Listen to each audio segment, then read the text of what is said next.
तो hello friend, कैसे आप लोग? होप आप सब बढ़िया होंगे और आपकी तैयारी बहुत अच्छी चल रही होगी। तो शुरू करते हैं आज से एक नया सब्जेक्ट। हमने उत्तराखंड का जो भी सिलेबस है उसको कंप्लीट कर लिया था। एक सब्जेक्ट वो था पॉलिटी। इसके अलावा हम आज दूसरे सब्जेक्ट में चलते हैं जो है हिस्ट्री। और हिस्ट्री 3 भागों में डिवाइडेड, जैसे कि आपको पता है। इन तीनों पोर्शन को अगर हम देखें तो मॉडर्न हिस्ट्री का सबसे ज़्यादा वेटेज हमारे एग्जाम में रहता है। तो बहुत सारे बच्चों की क्वारी भी थी कि एक नए सब्जेक्ट की शुरुआत की जाए। साथ साथ में उत्तराखंड एंड हिंदी की क्लासेस आपको मिल रही होगी। और आज से एक नए सब्जेक्ट की ओर हम जाएंगे। जो भी हमारे सिलेबस के टॉपिक है, हर एक टॉपिक को कंप्लीट हम करेंगे। आप स्पेशल एक नोटबुक बना लीजिएगा या नोट्स बनाइएगा। प्रॉपरली चयन आयोग का जो भी सिलेबस है, हर एक टॉपिक को कंप्लीट हम करने वाले हैं। ठीक है। एंड क्लासेस अगर आपको बेहतर लगेगी तो जरूर क्लास को शेयर भी करना।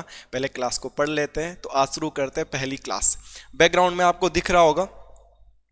तो हम क्या पढ़ने वाले हैं? मॉडर्न इंडिया या आधुनिक भारत। और आधुनिक भारत की जो आपने प्लेलिस्ट देखी होगी या सिलेबस देखा होगा, सिलेबस का जो पहला टॉपिक है वो यही है, यूरोपीय कंपनियों का आगमन। तो आज हम उसी को डिस्कस करेंगे। एक दिन में तो कवर अप नहीं हो पाएगा। कैसे कैसे यूरोपीय कंपनियां, यूरोपीय देश इंडिया में एंटर हुए और क्यों ओनली ऑन ब्रिटिशर्स रुके यहाँ और लोगों ने यहाँ पे अपनी क्षमता को नहीं बढ़ा पाया। इन सभी चीज़ों को हम डिस्कस करने वाले हैं आगे की क्लास में। प्रॉपर नोट्स मिलेंगे, हर एक टॉपिक के नोट्स मिलेंगे और जितने भी टॉपिक सिलेबस में वो सारे के सारे आपको करवाए जाएंगे। तो शुरू करते हैं आज से मॉडर्न हिस्ट्री। हेडिंग होगी आपकी मॉडर्न हिस्ट्री में। ये क्या लिखा है? भारत में यूरोपियों का आगमन। और शुरू करते हैं आज की क्लास। सबसे पहले आप एक चीज ध्यान रखना, हिस्ट्री हम पढ़ रहे हैं और ये कहानी बेस है। मीन्स आपको लिखने से ज़्यादा मेरी बातों को सुनना है, मैं क्या कह रहा हूँ। अगर आप 40-45 मिनट प्यार से ध्यान से सुनेंगे ना, तो आपको लिखने की भी ज़रूरत नहीं पड़ेगी। मोस्ट ऑफ चीज़ें आपको ऐसी याद हो जाएगी। ठीक है। आपकी हेडिंग होगी कि भारत में यूरोपीय कंपनियों का आगमन। बट एक चीज़ आप ध्यान रखना, ये है इंडिया। और ये नहीं सोचेंगे हम कि भारत में यूरोपीय कंपनियां ऐसी आई। बिल्कुल ऐसे ही आई, बट इससे पहले भी भारत में यूरोपीय कंपनियां थी। ये नहीं बोल सकते कि वास्को डी गामा के आने से पहले यहां पता ही नहीं था। वास्को डी गामा ने ओनली ऑन समुद्री रास्ते की खोज करी। भारत का पहले भी यूरोपियों के साथ व्यापार होता था।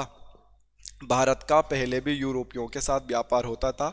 Bharat, Pakistan, Afghanistan, Iran, Iraq, Turkey and Turkey के बाद यूरोप।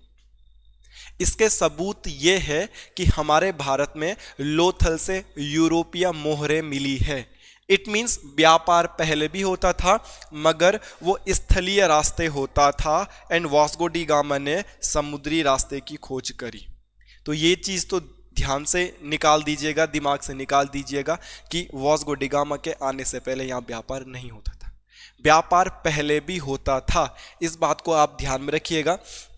वास्को डी गामा ने ये रहा समुद्री रास्ते की खोज करी। बिल्कुल आप सही बोल रहे हैं, वास्को डी गामा ने इस तरीके से समुद्री रास्ते की खोज करी। ऐसा ऐसे वो आया था भारत, इसमें कोई दोहराई नहीं है।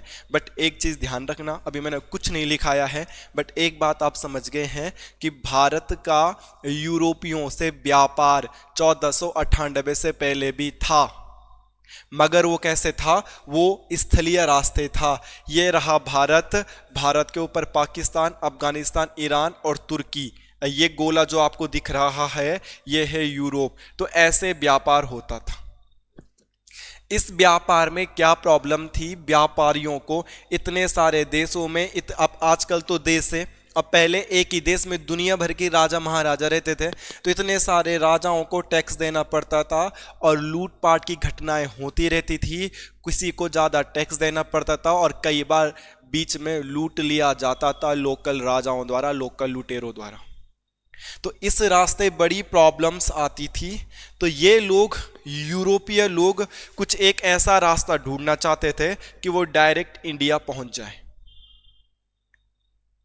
ध्यान रखना, पहले भी व्यापार होता था, बट वो स्थलीय रास्ते से होता था। ये लोग एक ऐसा रास्ता ढूंढना चाहते थे कि डायरेक्ट इंडिया पहुंचा जाए और बीच में रोका टोकी वाले कोई ना हो। इसलिए भारत से समुद्री रास्ते की खोज हुई, भारत के समुद्री रास्ते की खोज हुई यूरोपियों के द्वारा। ये कहानी अभी 2-3 मिनट का लेक्चर हो गया और आपको कुछ लिखा है नहीं है, बट एक चीज समझ में आ गई है कि समुद्री रास्ते के खोज से पहले भी व्यापार होता था। किस रास्ते होता था वो मैंने आपको सुना दिया। भारत, पाकिस्तान, अफगानिस्तान, ईरान, तुर्की। और इसके सबूत, इसकी मोहरें हमें कहां से मिली है? लोथल से मिली है। ये फैक्ट आपको याद रखना है। इतनी बातें क्लियर हुई? तो ध्यान रखना, ये सारी चीजें आपको ध्यान रखना है। पहला पॉइंट क्या समझ में आता है? आपका जो हेडिंग होगा वो होगा यूरोपीय कंपनियों का आगमन। क्या हेडिंग है? यूरोपीय कंपनियों का आगमन। ये आपकी हेडिंग है। और हमने क्या बोला? क्या यूरोपीय कंपनी तभी आई जब वास्को डी गामा आया था? नहीं सर, उससे पहले भी यूरोपीय कंपनी आई थी। ध्यान रखना। तो ये भी पॉइंट, आप पहला पॉइंट ये लिखना कि यूरोपियों के प्राचीन मोहरे, अगर क्वेश्चन आएगा प्राचीन मोहरें कहां से प्राप्त हुई है, तो आप याद रखना लोथल बंदरगाह से प्राप्त हुई है। लोथल बंदरगाह को भी हम पढ़ने वाले हैं जब हम एंशिएंट हिस्ट्री पढ़ेंगे। फिलहाल आपने कमेंट करके बताना है कि लोथल बंदरगाह कहां है, वर्तमान में लोथल कहां है। ओके। और जो भारत से यूरोपियों के तहत व्यापार होता था प्राचीन टाइम पे, मैंने क्या बताया अभी आपको? मैंने अभी आपको क्या बताया था? ये भारत के बाद पाकिस्तान, अफगानिस्तान, ईरान, यहाँ पे इराक भी पड़ता है और देन तुर्की। इस रास्ते से क्या होता था? व्यापार होता था। तो अगर क्वेश्चन आएगा कि समुद्री रास्ते की खोज से पहले यूरोपीय किस रास्ते से भारत के साथ व्यापार करते थे, तो आप क्या बोलेंगे? आप तो बोल रहे हो कि वास्को डी गामा ने शुरुआत करी। नहीं यार, वास्को डी गामा ने ओनली ऑन समुद्री रास्ते की खोज करी। ये पॉइंट आप दिमाग में बैठाइएगा। तो कैसे व्यापार होता था? भारत, ऊपर क्या है? पाकिस्तान, पाकिस्तान के बाद क्या है दोस्त बताओ? अफगानिस्तान, अफगानिस्तान के बाद क्या है? मैप तो याद होना चाहिए भाई। अफगानिस्तान के बाद क्या है? ईरान, बीच में क्या पड़ता है? इराक, एंड लास्ट तुर्की। ठीक है, पहले भी व्यापार होता था और ये रहा व्यापार का सीक्वेंस। और तुर्की के बाद क्या लग जाते थे? यूरोपीय कंट्री, यूरोपीय देश लग जाते थे। इतनी बात क्लियर है आपकी? ऐसे भी व्यापार होता था। इस रास्ते में आप देखो खर्चा, नुकसान ज्यादा होता था। और इतने देशों को पैदल पैदल पार करना आपको नहीं लगता कि बहुत मुश्किल है? कब यहां से चलते होंगे, रास्ते में 2-3 टाइम तो बरसात आ जाती होगी, 2-3 बार सर्दियों का टाइम आ जाता होगा, 2-3 बार गर्मियों का टाइम आ जाता हो, साल लग जाते होंगे। तो प्रॉब्लम क्रिएट्स होती थी। रोका टोकी हर एक राजा के दरबार में जाना पड़ता था। तो उन्होंने एक ऐसे रास्ता खोजना चाहा जहां पे कोई रोका टोकी ना हो, और तब समुद्री रास्ते की खोज हुई। किसी भी चीज के पीछे एक रीजन होता है। तुम मेरी बकवास सुन रहे हो, इसके पीछे भी कोई ना कोई रीजन होगा। मैं यहाँ पे चिल्ला रहा हूँ कैमरे के सामने, इसके पीछे भी कोई ना कोई रीजन होगा। तो भारत के समुद्री रास्ते की खोज के पीछे भी क्या था? रीजन था। अब वो आप समझ गए क्या रीजन था। पॉइंट समझ में आई? अब भारत का जब समुद्री रास्ते की खोज हुई तो यूरोप के 2 देशों के नाम बड़े टॉप पे आता है, Spain and Portugal. Spain and Portugal, इन्होंने सबसे पहले इनिशिएट किया था समुद्री रास्ते की खोज के लिए। मैंने बोला था सुनने से ज्यादा चीजें याद होगी, लिखने से ज्यादा सुनने को प्रिपेयर करें। स्पेन और पुर्तगाल, किन 2 कंट्री का नाम लिया? स्पेन एंड पुर्तगाल। इन दोनों ने ज्यादा इनिशिएट किया था समुद्री रास्ते की खोज के पीछे। कहां है वो?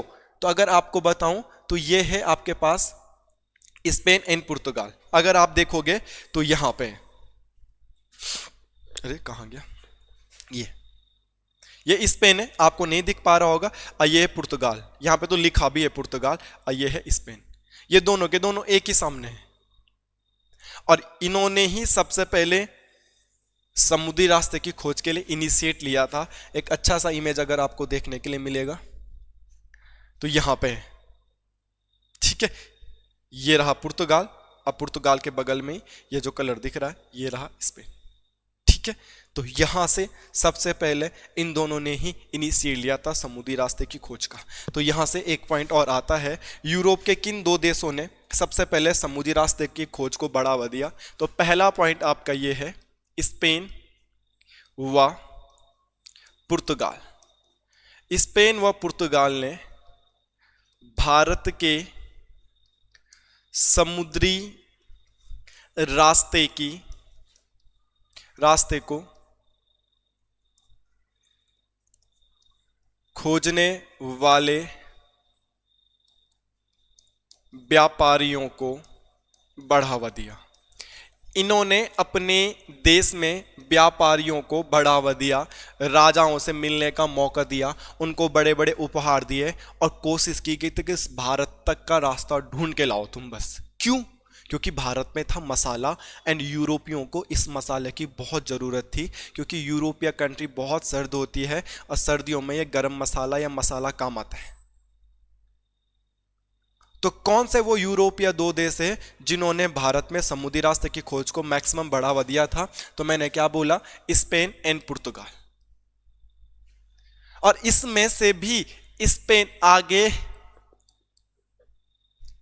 इनिशिएट लेता है। वो तो किस्मत ऐसी है कि स्पेन वाला रास्ता भटक जाता है, तो स्पेन का पहला यात्री निकल के आता है अपने समुद्री जहाज के बेड़ों को लेके, और ये भारत की खोज में आता है, इंडिया की खोज में आता है और गलती से अमेरिका पहुंच जाता है। ये गलत रास्ते की खोज कर देता है। ये इंडिया की खोज में आया था बट कहीं और ही पहुंच गया। कहाँ? अमेरिका। और तभी तो हम कहते हैं कि अमेरिका के समुद्री रास्ते की खोज किसने करी? कोलंबस ने। और भारत के समुद्री रास्ते की खोज किसने करी? वास्को डी गामा ने। तो वास्को डी गामा से पहले बहुत सारे लोग आए थे भाई। तो सबसे पहले इनिशिएट स्पेन का यात्री निकाल के आता है, the name is Columbus, and Columbus कहाँ चले जाता है? कोलंबस चले जाता है अमेरिका। तो ध्यान रखना, सबसे पहले कौन आता है? स्पेन का एक यात्री आता है, और स्पेन के यात्री का नाम क्या है मेरे दोस्त? क्या बोला मैंने? कोलंबस। कोलंबस गलती से भारत की खोज में निकला था और गलती से कहाँ पहुंच गया? अमेरिका पहुंच गया, और इसीलिए कहा जाता है अमेरिका के समुद्री रास्ते की खोज किसने करी? तो अमेरिका के समुद्री रास्ते की खोज किसने करी भाई?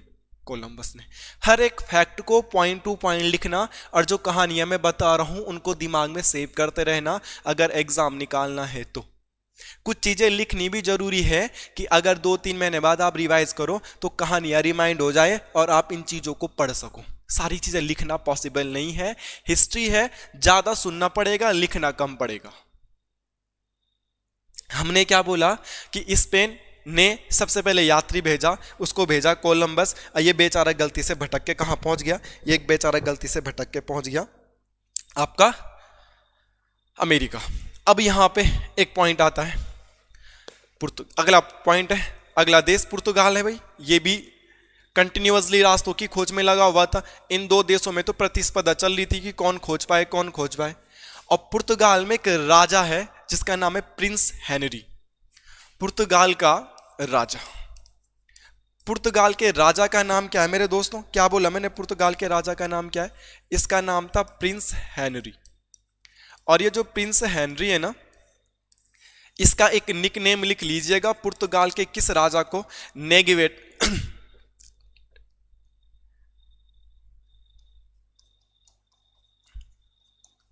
द नेविगेटर कहा जाता है।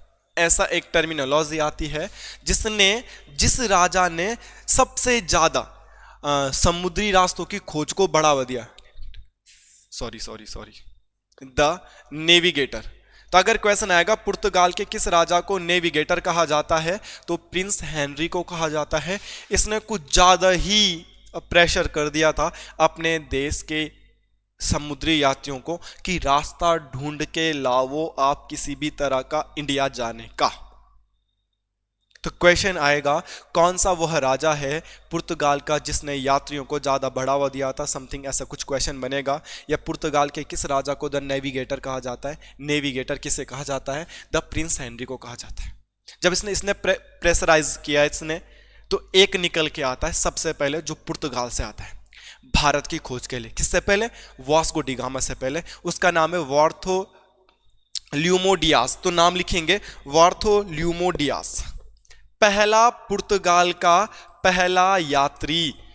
वास्को डी गामा से पहले भी एक आया था जिसका नाम है बार्थोलोम्यू डियाज। बार्थोलोम्यू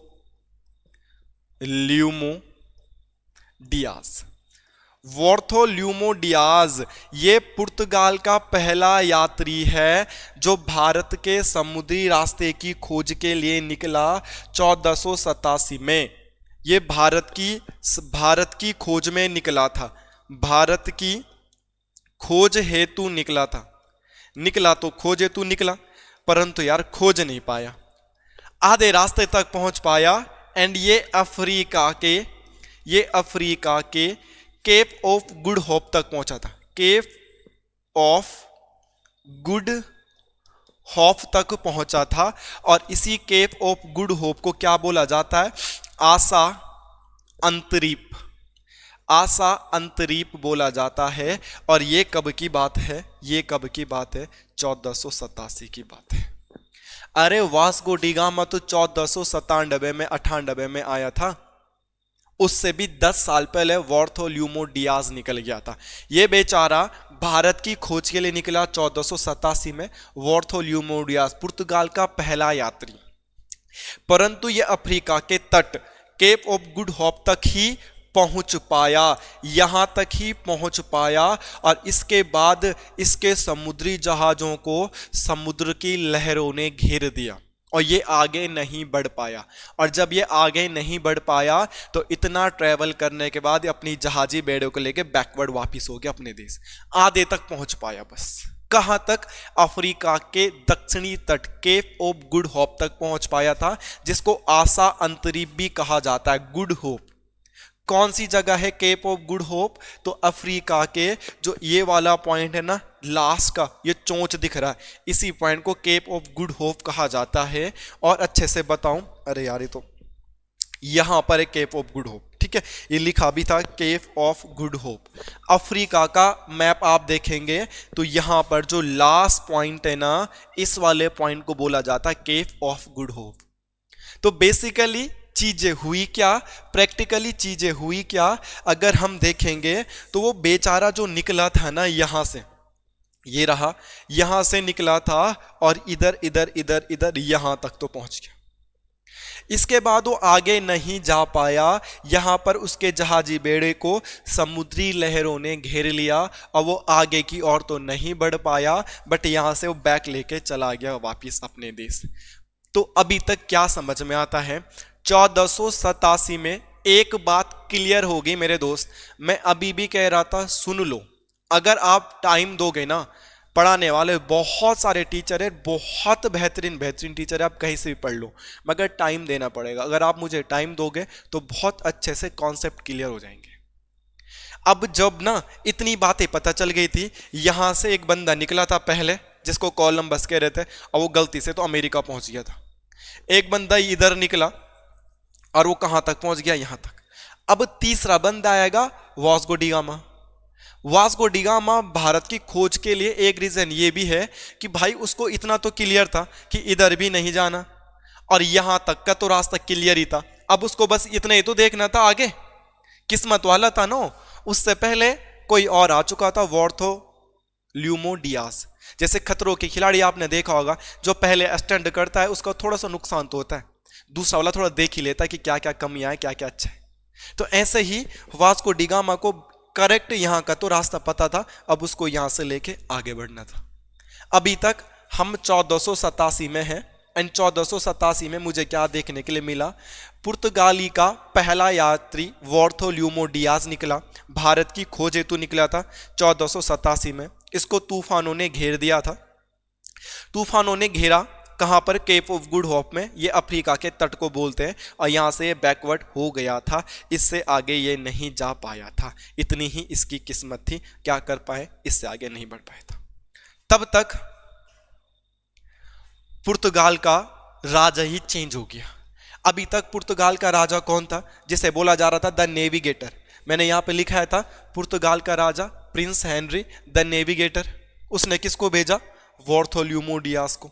अब पुर्तगाल का राजा ही चेंज हो जाएगा। अब पुर्तगाल में एक नया राजा बना, पुर्तगाल का नया राजा बना, पुर्तगाल का राजा। पुर्तगाल की कैपिटल पता है आपको? लिस्बन। मनी हेस्ट देखी होगी ना आपने, मनी हेस्ट वेब सीरीज, उसमें रहती है ना लिस्बन, तो पुर्तगाली है वो।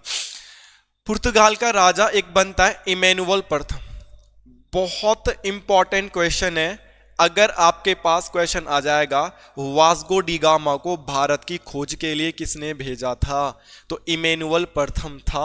और इमैनुअल प्रथम ने 1497 में भारत की खोज हेतु, आप पूरा पूरा लिखना, हाँ, भारत की खोज हेतु, भारत की खोज हेतु किसको भेज दिया, वास्को डी गामा को भेजा, वास्को डी गामा को भेजा। और कब भेजा, 1497 में भेजा, 10 साल बाद। तो क्वेश्चन आएगा वास्को डी गामा जब भारत की खोज हेतु निकला था, that time the king of Portugal, name क्या उसका, इमैनुअल प्रथम। बहुत अच्छे फैक्ट आपको मिलेंगे मेरे नोट्स में, बस आपको टाइम देना पड़ेगा, चीज़ों को याद करना पड़ेगा। हिस्ट्री में ज़्यादा सुनने के लिए मिलेगा, लिखने और याद करने के लिए कम मिलेगा। अगर आप ध्यान से सुन लेंगे ना तो आपको चीज़ें ऐसी याद हो जाएंगी। मैंने क्या बोला, इमैनुअल प्रथम पुर्तगाल का एक राजा है जिसने वहाँ से वास्को डी गामा को 4 जहाजी बेड़ों के साथ भेजा था।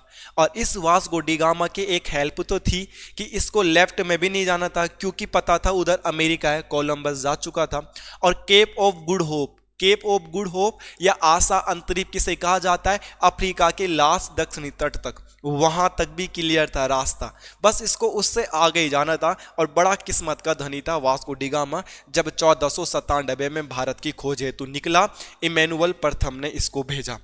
जैसे ही ये केप ऑफ गुड होप तक पहुंचता है, जैसे ही ये केप ऑफ गुड होप तक पहुंचता है, केप ऑफ गुड होप यहां पे है अफ्रीका का तट, ये रहा अफ्रीका का तट ये।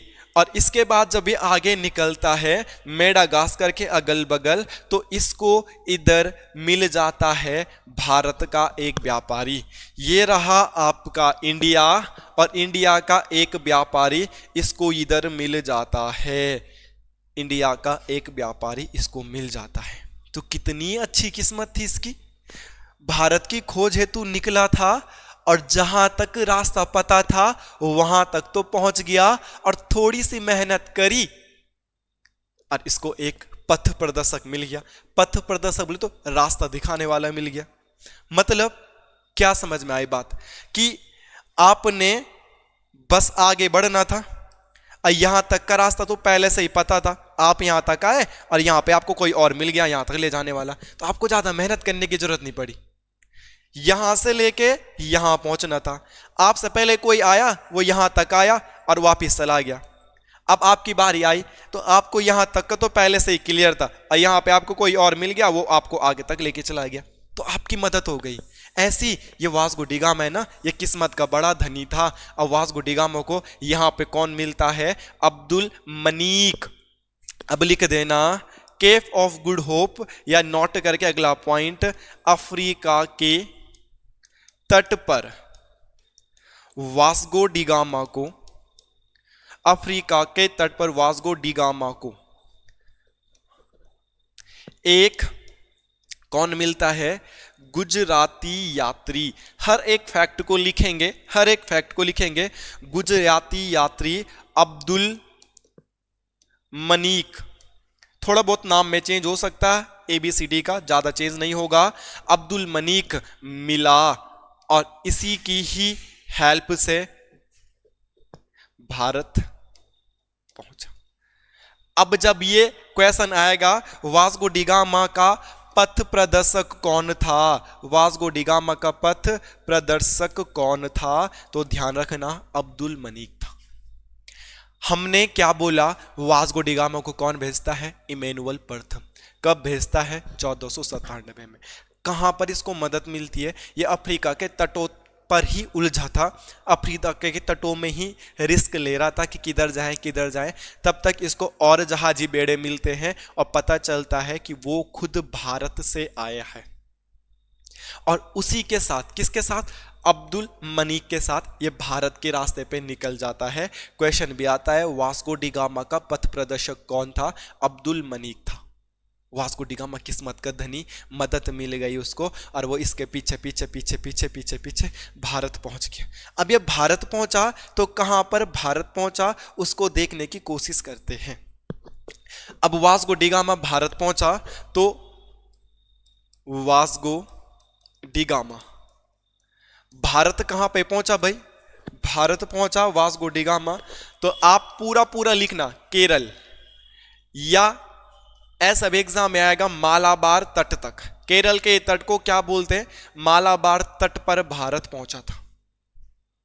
उस समय उसको क्या बोला जाता? एग्जैक्ट कलिकट, एग्जैक्ट जगह का नाम है कलिकट, और कलिकट को वर्तमान में एक और नाम से जाना जाता है कोझिकोड, है ना।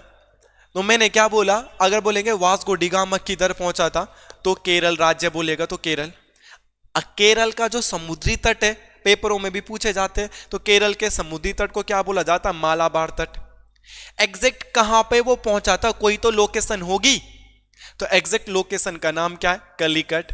और कलिकट का वर्तमान नाम या कलिकट का न्यू नाम या कलिकट का अलग नाम, दूसरा नाम क्या है? कोझिकोड भी है।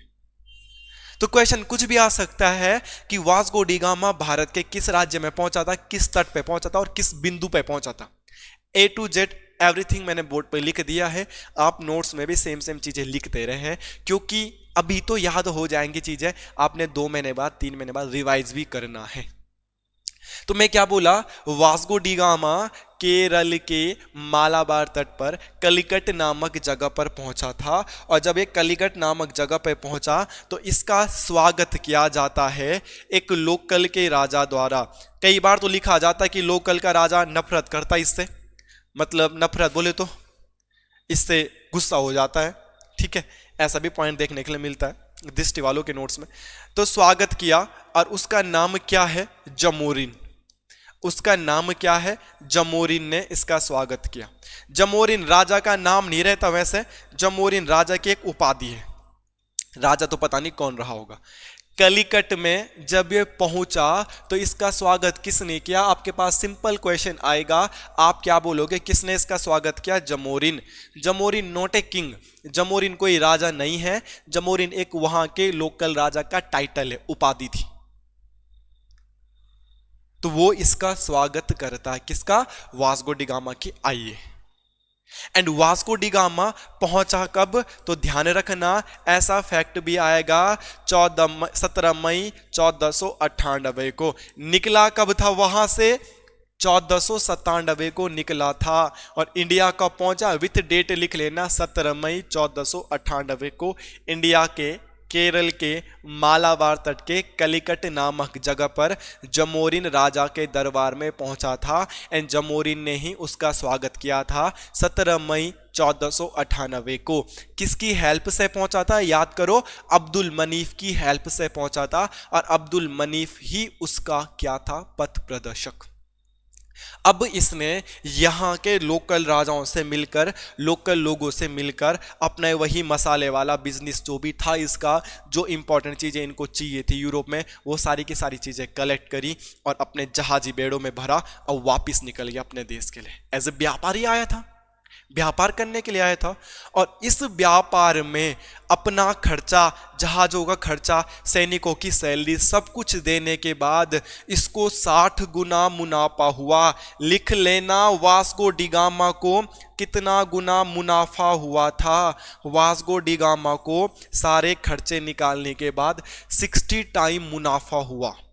अगर यहां से 1 लाख की चीज गई, वहां वो 60 लाख की बिकी, वो भी सारा खर्चा निकालने के बाद। कितना ज्यादा प्रॉफिट है। यूरोप वालों के होश गुम हो गए, होश। इसीलिए जब पुर्तगालियों को इतना ज्यादा प्रॉफिट होने लग गया, तभी तो होड़ मची। डच आने लगे, नीदरलैंड, डेनिश, फ्रेंच, अंग्रेज, A to Z। क्यों? 60 गुना मुनाफा बहुत बड़ी बात होती है यार। आप अपने गली मोहल्ले गांव में कोई बिजनेस डालोगे और उस बिजनेस में आपको इतना ज्यादा प्रॉफिट होगा, तो आपके अगल बगल में कोई ना कोई एक दूसरी दुकान, दूसरा ढाबा, सब कुछ खुल जाएगा कि हम भी चलते, इतना फायदा हो रहा है इसमें। तो वास्को डी गामा से पहले भी 2 लोग निकल चुके थे। एक था कोलंबस जो रास्ता भटक गया था, एक था बार्थोलोम्यू डियाज जो आधे तक पहुंच पाया था। वास्को डी गामा तीसरा यात्री है, और जिसकी मदद करता है कौन? अब्दुल मनीफ। स्वागत करता है कौन? जमोरिन। यहाँ पे व्यापार करता है, कब पहुंचता है? 17 मई को। और कितना फायदा कमाता है? 60 गुना। यहाँ तक की कहानी में किसी को कोई भी प्रॉब्लम है, कुछ भी दिक्कत है, तो आप मुझे बता सकते हैं कि सर कोई दिक्कत है। अब पढ़ते हैं आगे। 1498 तक की बात हो गई। अपना जहाजी बेड़े लेके वापिस चला गया, 60 गुना फायदा कमा दिया, अपने देश में बड़े ऐश और आराम जिंदगी जी रहा था। इसकी तो वाहवाही लूट रही थी वहां, खतरनाक। फिर इमैनुअल प्रथम का नाम सुना, जिसने इसको भेजा था। वास्को डिगामा तो रेस्ट पे चल रहा था, उसकी मसाज मुसाज हो रही थी कि वाह तूने तो क्या कमाल कर दिया। तो उन्होंने एक नए बंदे को भेज दिया।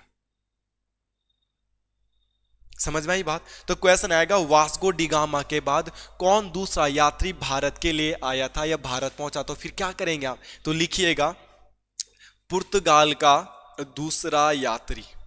ठीक है, पुर्तगाल का दूसरा यात्री जो भारत पहुंचता है।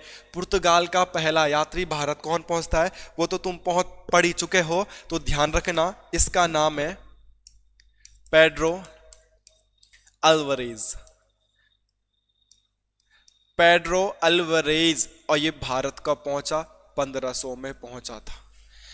वास्को डिगामा तो अपने साथ 4 ही जहाजी बेड़े लेके आया था। ये अपने लिए अपने साथ 13 जहाजी बेड़े लाया था। और जो जो रास्ता जैसा जैसा वास्को डिगामा ने बताया था, उसी रास्ता ये भारत पहुंचा और यहां से ये भी व्यापार करके लेके चला गया। यूरोप में इस समय ऐसा हो गया तो क्या हो गया भैया? तो यहां से एक पॉइंट निकल के आता है कि वास्को डिगामा के बाद भारत कौन पुर्तगाली यात्री पहुंचा था? पेड्रो अल्वारेज पहुंचा था। कब पहुंचा था? आपके सामने मैंने बोर्ड पे लिखा है। अब यहां पर एक इंपॉर्टेंट चीज निकल के आती है, बहुत इंपॉर्टेंट चीज निकल के आती है, और वो अगला पॉइंट लिखेंगे 1502। एंड अगर क्वेश्चन आएगा वास्को डिगामा की द्वितीय भारतीय यात्रा, वास्को डिगामा वास्को डिगामा की द्वितीय भारत यात्रा, अगर क्वेश्चन आएगा भारत वास्को डिगामा दूसरी बार कब आया, तो मैं कह रहा हूं 1502 में आया। ध्यान रखना, ये तीसरी बार भी आता है और इतना लालची हो जाता है लास्ट में, ये भारत में ही मर जाता है। बुढ़ापे तक नाव चला रहा होगा, तब क्या करे, मतलब लीडर रहा होगा, कैप्टन रहा होगा, ये मरता भी इधर ही है तब। तो पहली बार तो सबको पता है। अब क्वेश्चन आएगा वास्को डिगामा दूसरी बार भारत कब आया, आप क्या बोलेंगे? 1502 में आया था। और पहली बार वास्को डिगामा का भारत आने का कारण क्या है, जरा बताओ? पहली बार भारत आने का कारण क्या है? व्यापार। ओनली ऑन किसके लिए आया था? व्यापार के लिए। मगर जब वास्को डिगामा दूसरी बार आया ना, तो ये या व्यापार के लिए नहीं आया था, ये भारत में अपने प्रभुत्व को जमाने आया था। क्या बोला? ये भारत में अपनी पावर, अपनी पकड़ बनाने आया था, कि भारत में अपनी पावर जमा दूं, अपनी जड़ें जमा दूं, अपनी पकड़ बना दूं। तो अब की बार ये सेना लेके आया था, अब की बार अपने साथ तोप लेके आया था। ये समझे बात को? अब मैंने कोटद्वार में कोचिंग नहीं थी, मैंने कोटद्वार में पहली बार कोचिंग खोली और बहुत चल गई, बहुत भीड़ संभालनी मुश्किल हो गई। तो मैंने एक दूसरी ब्रांच खोली और उसके साथ कुछ ऐसा पैचअप कर दिया, सेना के साथ आ गया, कुछ ऐसे पुलिस फोर्स लगा दी कि कोटद्वार में कोई दूसरा कोचिंग खोली ना पाए। तो पहली बार में आया, व्यापार किया, 60 गुना कमाया। कहानियों को सुनो, तभी तो मैं कह रहा हूं। दूसरी बार अगर क्वेश्चन आएगा वास्को डिगामा का द्वितीय भारत आगमन का रीजन क्या है, आजकल ऐसा पेपर आएंगे, तो आप क्या बोलोगे? भारत में अपने प्रभुत्व की जड़ें जमाना। अब की बारी अपने साथ तोप और सैनिक लेके आया था कि कोई और ना आ जाए भारत, सिर्फ हम भारत व्यापार करेंगे अपने एकाधिकार को मजबूत करने के लिए। सारी बातें लिखो। जब तुम बातों को लिखोगे, कहानियों को सुनोगे, तो बहुत मजा आएगा, कॉन्सेप्ट क्लियर होगा, चीजें याद होंगी, रिवाइज करोगे तो पेपर निकलेगा गारंटेड। समझ में आई बात? तो लिखेंगे वास्को डिगामा भारत पहुंच गया द्वितीय बार। अब वास्को डिगामा का भारत आने का दूसरी बार रीजन क्या है? तो वास्को डिगामा का भारत आने का कारण क्या है दूसरी बार? पहली बार तो व्यापार के लिए आया था, इमैनुअल प्रथम ने भेजा था। क्या है? भारत में अपना प्रभुत्व जमाना। ठीक है, और किसके साथ आया था? विथ तोप आया था। तोपों के साथ भारत ये आया था, सेना के साथ भारत ये आया था। तो वास्को डी गामा का दूसरी बार भारत आना क्या है? भारत में अपनी जड़ें जमाना या भारत में अपनी पकड़ को मजबूत करना। जो आपको लिखना है वो लिखिए जिससे आप समझें। समझ में आई बात? तुरंत वापिस नहीं गया, भारत में रुका। और जब भारत में रुका तो इसने भारत में अपनी पहली व्यापारिक कोठी खोल दी थी। ये वाला पॉइंट भी लिखिएगा। 1503 में अपनी पहली व्यापारिक कोठी खोली। क्वेश्चन आएगा, पुर्तगालियों ने अपनी पहली व्यापारिक कोठी कहां पर खोली? तो 1503 में खोली। और कहां पे खोली? कोचीन में खोली। ये भी फैक्ट याद रखना। वास्को डी गामा दूसरी बार आया क्यों था मेरे दोस्तों? क्या बोला? भारत में अपनी जड़ों को मजबूत करने के लिए, सेना के साथ, तोपों के साथ, गोला बारूद के साथ। तो इसने भारत में ही अपनी एक व्यापारिक कोठी खोल दी। तो पुर्तगालियों की भारत में पहली व्यापारिक कोठी कोचीन में 1503 में खुली थी बाय वास्को डी गामा। क्यों? अब कुछ लोग भारत में ही थे जो भारत से व्यापार करके इकट्ठा माल लेके कोचीन में इकट्ठा करते थे। कोचीन से कंटिन्यूअसली जहाजी बेड़े पुर्तगाल जा रहे थे। कुछ लोग, सेना भारत में रुककर माल इकट्ठा कर रही थी, कोचीन व्यापारिक फैक्ट्री में रख रही थी। अब बाकी पुर्तगाली सेना अप डाउन कर रही थी। अब पुर्तगालियों को इधर बहुत ज्यादा प्रॉफिट होने लग गया था। अब पुर्तगालियों को यहां पे जब बहुत ज्यादा प्रॉफिट होने लग गया था, अब पुर्तगालियों ने क्या किया? अपने देश से यहां गवर्नर भेजने शुरू कर दिए। एंड पुर्तगालियों का पहला गवर्नर इंडिया में पहुंच जाता है जिसका नाम होता है फ्रांसिस्को डी अल्मीडा। अब भारत में पुर्तगाली राज करने के पर्पस से नहीं आने लग गए। पहले फ्रांसिस्को डी अल्मीडा, फिर आएगा अल्बुकुर्क, फिर आएगा नुन्नाडी कुना, और भारत में अब राजी करने लग जाएंगे। मगर भारत में पुर्तगाली गवर्नर कल की क्लास में आएंगे। कल पुर्तगाली गवर्नरों को पढ़ लेंगे, फिर पुर्तगाल खत्म एंड नया एक कंट्री पढ़ेंगे जो भारत में आई थी। भारत में पुर्तगालिया कंपनियों का, यूरोपीय कंपनियों के आगमन में पहला देश भारत पहुंचा। और पहला देश भारत कौन पहुंचा? पहला देश पहुंचा था पुर्तगाल। हमने देखा कैसे कैसे हुआ था, तो ध्यान रख सकते हैं। स्पेन वाला पहले निकला था, वो कोलंबस अमेरिका पहुंच गया था। फिर इसने भेजा था बार्थोलोम्यू डियास को, ये आसा अंतरिप अफ्रीका तक पहुंचा था। फिर हमारे पास ये इमैनुअल प्रथम ने वास्को डी गामा को भेजा। वास्को डी गामा को जब फायदा हुआ, ये कलिकट पहुंचा, कौन स्वागत करता है? और अगला पॉइंट दोबारा कब आता है? कल वाली क्लास में पुर्तगाली अब गवर्नर भी आने लग जाता है और यहाँ पे बहुत राज करते हैं। ठीक है, मिलते हैं नेक्स्ट क्लास में। प्लीज सपोर्ट बनाए रखें। हिस्ट्री के बहुत बेहतरीन नोट्स आपको प्रोवाइड कराऊंगा और बहुत अच्छे तरीके से समझाऊंगा। बस आपको सुनना है जो मैं बोलूंगा। आप इन कहानियों को सुनोगे, चीज़ों को इमेजिन करोगे, चीज़ें दिमाग में, मन मस्तिष्क में सेव हो जाएगी। और जो चीज़ मैं बोर्ड पे लिख रहा हूँ आप भी उन चीज़ों को लिखो रिवाइज करने के लिए। तो मिलते हैं आपको नेक्स्ट क्लास में। तब तक बने रहेगा चैनल पे। प्लीज़ अपने दोस्तों को लाइक शेयर सब्सक्राइब करने के लिए ज़रूर बोलें। जो बच्चे तैयारी कर रहे होंगे उन तक चैनल को ज़रूर पहुँचाएं। धन्यवाद।